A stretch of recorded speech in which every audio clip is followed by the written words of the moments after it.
Saludos, bienvenidos a una nueva clase de inglés para niveles A1, A2, B1 y B2. Esta clase está orientada para los niveles básicos, por tanto vamos a tenerla en español e inglés. Yo soy David Basantes Fierro, SLT, Second Language Teacher. El día de hoy vamos a estar revisando todos los tiempos gramaticales basados o enfocados en la estructura. Como ustedes saben, cada tema de gramática tiene dos aspectos, el uso y la forma. En un video anterior hemos revisado el uso y hoy vamos a explicar la forma, las fórmulas. Para esto es necesario que entendamos esta tabla o este cuadro. Entonces, en este eje vamos a tener los tenses. Los tenses van a ser present and past. Tense quiere decir tiempo. ¿Por qué no lo decimos time? Porque dentro del contexto de gramática no decimos la palabra time, sino tense. Tense significa time. En el eje horizontal tenemos el eje de los aspects o los aspectos. Y son estos. Simple, continuous, perfect, and perfect continuous.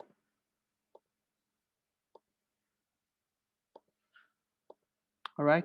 Simple, continuous, perfect, and perfect continuous. Es importante mencionar que la sílaba US se pronuncia como AS, continuous, perfect continuous. Very well. Entonces tenemos estos dos ejes, los tenses y los aspects. Dentro de esta gramática, el futuro no se considera un tiempo o un tense, sino una expresión idiomática. Bien. Entonces vamos a continuar con los números de cada área.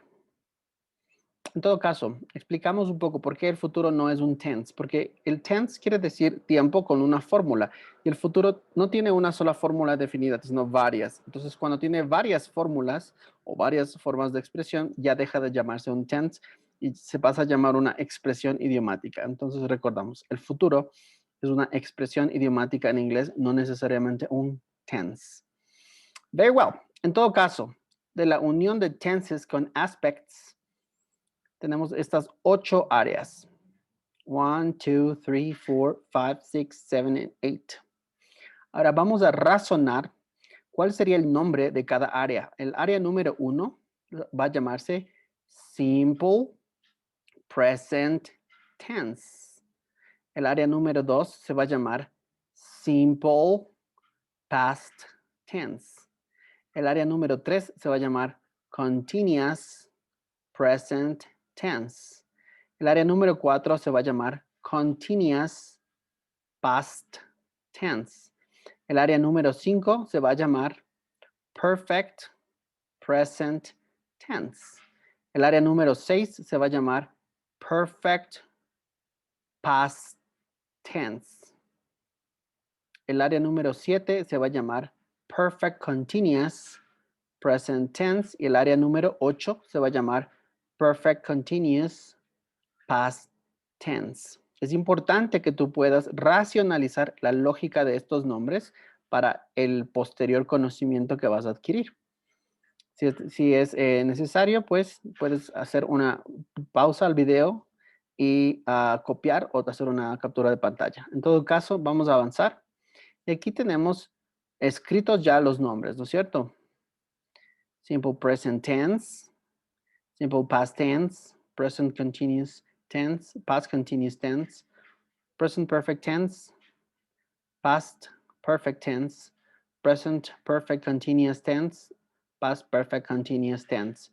Sí, muchas veces aprendemos la gramática de estos tiempos, pero no entendemos por qué tienen esos nombres.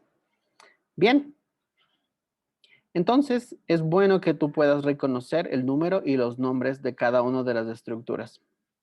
Vamos a decir que el tiempo 1 y el tiempo 3 son presentes o sirven para el presente. O sea, hay dos formas de presente.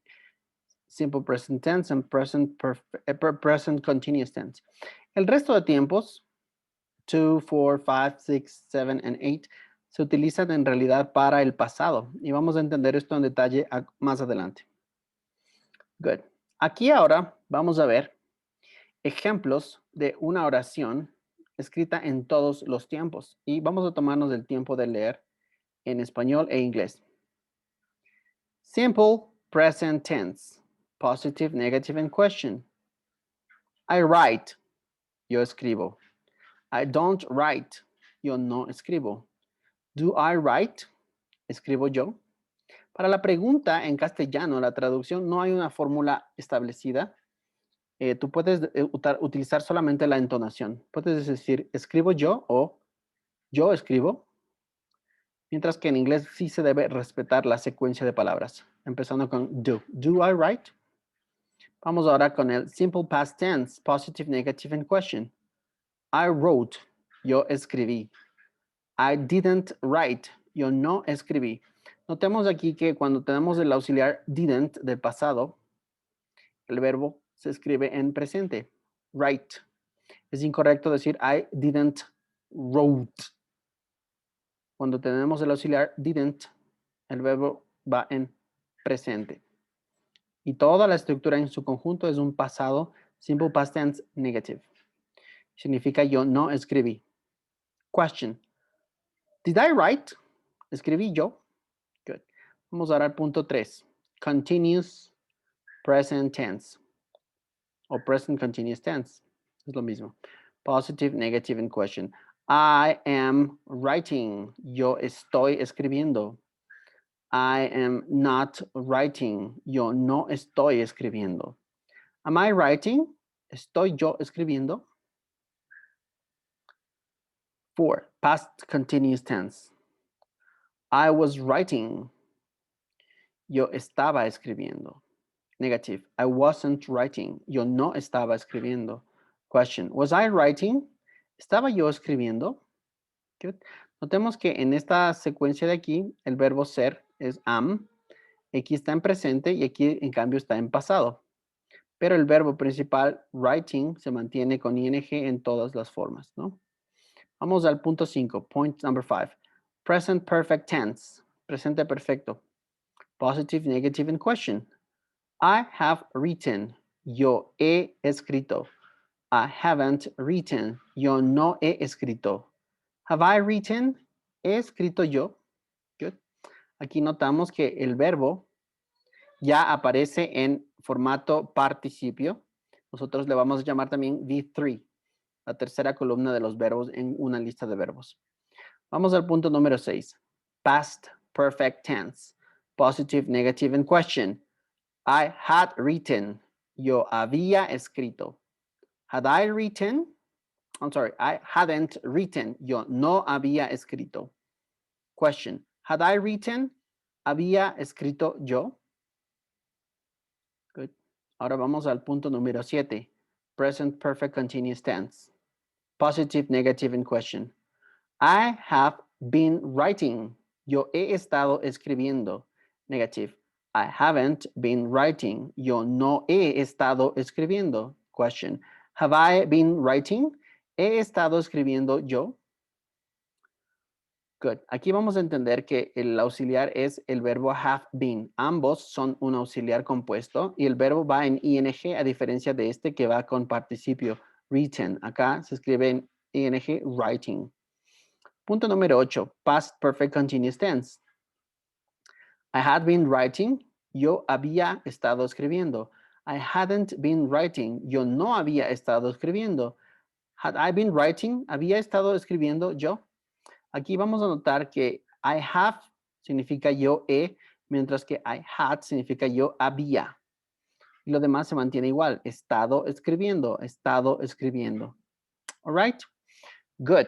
Entonces, para prácticas futuras, tú simplemente debes cambiar el verbo write con cualquier otro verbo y tienes una matriz para practicar todos los tiempos. Fuera de estos tiempos no existe otros tiempos adicionales en la voz activa, sino la voz pasiva que verás en otro video. Ahora, para ir concluyendo, vamos a recordar que el tiempo 1 y 3, el simple present tense y el continuous present tense, estos dos son presentes, mientras que todos los demás, 2, 4, 5, 6, 7 y 8, son pasados. Y aquí te invito a que tomes una captura de pantalla y puedas también tomar notas de este cuadro, no solo con los ejemplos de traducción, sino con las notas adicionales que estamos presentando. Por ejemplo, la columna de los tiempos simples, simple present tense and simple past tense, toda esta columna va a utilizar el auxiliar do. Y vienen a ser una familia, la familia de los simples, simples family. Esta columna de los continuous va a utilizar el auxiliar del verbo to be, sea en presente o en pasado, y el verbo principal en formato ing. Y esta es la familia de los continuous. Si tú te fijas, en la familia de continuous no se utiliza el auxiliar do, sino que el auxiliar es el verbo to be. Fíjate que el negativo de este es con don't, mientras que el negativo de este es con I'm not. El negativo de este es con didn't, mientras que el negativo de este es con wasn't. Detalles a tomar en cuenta. Continuamos con la columna de los perfect o la familia de los perfect. Perfect present and perfect past. En el tiempo perfecto, el auxiliar va a ser el verbo to have, que es el verbo haber. Y el verbo principal va a ser el verbo en participio, también llamado be 3. ¿De acuerdo? Entonces, sea para perfect present o perfect past, vas a utilizar el verbo have como auxiliar, have or had. Y el verbo principal va a estar en formato de participio. Vamos a revisar la columna de los tiempos perfectos continuos o perfect continuous tenses. Sea presentes o pasados, ambos van a utilizar el auxiliar have been. Este es el auxiliar en esta secuencia. Y luego del auxiliar have been va el verbo en ing. Ves aquí el verbo have been como auxiliar y el verbo principal en ing. Esto sucede sea en present o past. Como te había dicho, te animo a que puedas hacer una captura de pantalla y escribir o tomar notas de todo este cuadro con todos los apuntes que te da. Good. En un futuro, vamos a estar haciendo estudios de contraste de los tiempos. Simple present tense, continuous present tense y contrastar estos dos y cada uno con cada uno en videos adicionales para empezar a trabajar las conjugaciones. Good. Ahora, para hacer una relación final entre este cuadro de estructuras versus el cuadro de la línea de tiempo, vamos a recordar los números como aparecen en este cuadro. 1, 2, 3, 4, 5, 6, 7 y 8. Ahora vamos a presentar los mismos tiempos, estructuras en la línea del tiempo. 1, 2, 3, 4, 5, 6, 7 y 8. Y esta es la relación que existe entre las estructuras y la forma de las fórmulas gramaticales versus el uso de las estructuras gramaticales en la línea del tiempo. Good. Bien, con esto estamos terminando y quiero pedirte que te suscribas a nuestras redes sociales. Puedes seguirnos en Instagram, en IGTV, en Facebook y suscríbete a nuestro canal de YouTube para nuevas clases. Nos vemos en el siguiente video. Thank you very much.